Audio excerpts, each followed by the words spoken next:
ওরা দেখাই দিছে বুক পেতে আর পুলিশকে বলছে দেখো আমাদের কোনো স্বার্থ নাই, আমরা বুক পেতে দিতে পারি। সে হয়তো ভাবছিল পুলিশ হয়তো গুলি করবে না, রাইট?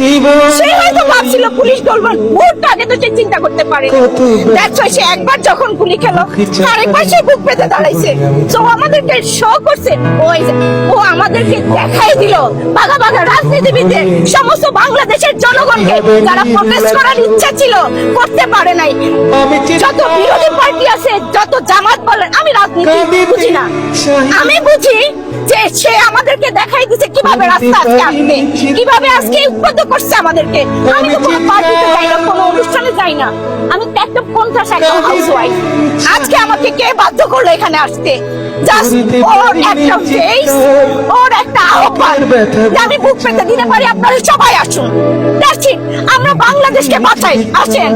আমরা ফ্যাসিবাদ আমরা কিচ্ছু বুঝি না, আমরা বুঝি আমাদের জনগণ, আমরা সবাই বাংলাদেশি, আমরা আমাদের বাংলাদেশকে সেভ করবো। That's it. লালকু, আমার নাম মনিরুল ইসলাম। আমার ছোট্ট কথা, enough is enough, just step down Hasina, enough is enough. Thank you.